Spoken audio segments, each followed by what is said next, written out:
welcome to Should I Buy This Game? My name is Christine, and in this video, I'm going to be sharing my top 12 tile placement games. The cats need saving. In the Isle of Cats, you need to lure the cats onto your boat. But first, you need to collect baskets to catch the cats with. Then you spend the fish requirements to lure them onto your boat. But of course, cats don't really like each other, so it's best to keep them together with their families. This will earn you more points in the game. As well, you will be collecting other challenges throughout the game to earn even more points. This was our first tile placement game we purchased, and we still enjoy playing it today. In Dorf Romantic, you are laying hexagon tiles to create a beautiful landscape while trying to fulfill your goals. As well, you're creating long railways and rivers to gain points. On a turn, you flip over a tile that you will need to place into your landscape. This could be a river, a railway, forest, wheat field, or a village. At the same time, you will have 3 challenges on the board where you need to create an area of 3 to 6 pieces of a specific landscape, river, or railway. Each time you complete a challenge and have less than 3 still in play, you turn over a new challenge tile and add it to your player area. You continue until all the tiles have been used. This game can be played solo or cooperatively. There is a campaign mode to follow that you will continually unlock more challenges for the next games. I love playing this game solo. There is just enough of a puzzle to keep each play of the game a new challenge. Lumicora is one of my newer tile placement games. This game is all about building a beautiful coral reef.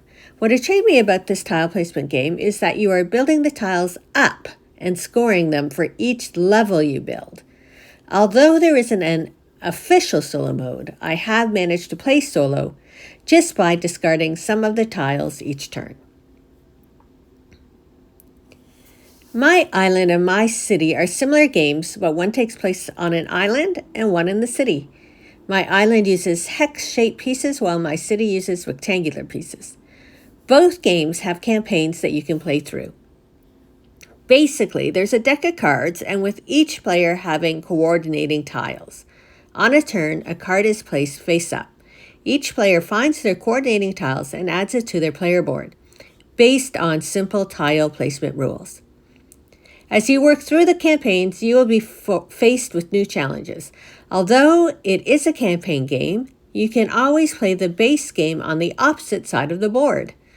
Both games play in about 30 minutes since all players are playing simultaneously.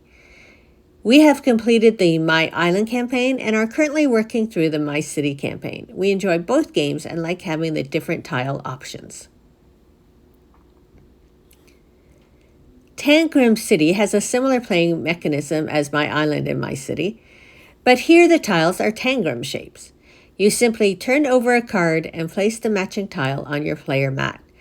The goal here is to have half your board with buildings, which are the black tiles, and half with parks, which are the green tiles, to make it a harmonious city. This game also plays in about 30 minutes. We have enjoyed the challenge of the game, and it's very satisfying when you can fully complete your board without any open spots. In Art Society, you are bidding on art to add to your collection. However, the art you don't take gets added to the museum, and the value of that type of art gets raised. As you add the art tiles to your personal collection, you are being mindful to add certain pieces beside one another and others further away. You want to build up groupings to score more points and bonuses. You also need to keep an eye on the museum to see which pieces are raising in value, so you can score the most points at the end of the game. I really enjoy the art in Art Society. They've taken popular paintings and changed them up. This is a fun tile placement game with a twist. I love Foundations of Metropolis. In this game, you are either buying a lot, placing a building, or collecting money. Your goal is to buy lots near one another so that you're able to build larger buildings to get more points. You have to balance between the buildings that earn money versus the buildings that add population. As well, adding the civic buildings will earn you extra points. This is a straightforward game that is easy to play, but is still challenging and replayable. In World Wonders, you are using your gold each round to purchase tiles to add to your city with the goal of adding a world wonder. Each world wonder needs to have a specific number of spaces available and be beside a specific type of building and/or a river. You are trying to add these tiles to your city so at the end of the turn you can get the wonder of your choice. There are always 3 wonders to choose from. This game will make you think a few steps ahead because if your opponent takes the wonder you wanted, you will need to pivot. World Wonder plays 1 to 5 players. I have played solo and with 2 and 3 players, and it plays well with each player count. More buildings are added as the player count goes up. Calico is one of my favorite games. This is a tight game where you are trying to fulfill challenges by placing different colors and pattern tiles to build a quilt. You're pulling tiles from a bag, so you don't really have control over the pieces you get. Therefore, you don't know when a specific tile will appear. This game is a lot more challenging than it appears, and if you are really trying to score those big points. Bonsai is my relaxing tile placement game. During the game, you are building a bonsai with wood, leaves, flowers, and fruit. Each type of tile scores differently. There are also challenges you are working towards that will score you some big extra points. I love playing this game and seeing what my bonsai ends up looking like. As I mentioned, it's just a fun, relaxing game to play.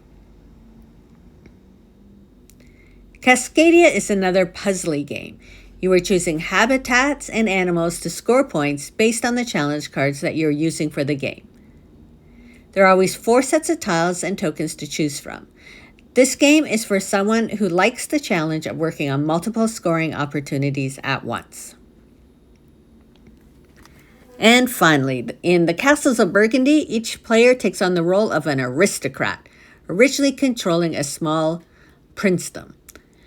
While playing, they aim to build settlements and powerful castles, practice trade along the river, exploit silver mines, and use the knowledge of travelers. At the beginning of the round, each player rolls 2 dice. With these 2 dice, they have 2 main choices. Do they want a piece for their duchy taken from the main board with the corresponding number? Or do they want to add a piece into their duchy from their personal collection to a spot that corresponds to the number and color? If they can't do either of these actions, they also have the choice of delivering their goods to earn points and money, or to take workers that will allow them to change the dice roll number. The goal is to fill in your duchy as much as possible to gain the most points.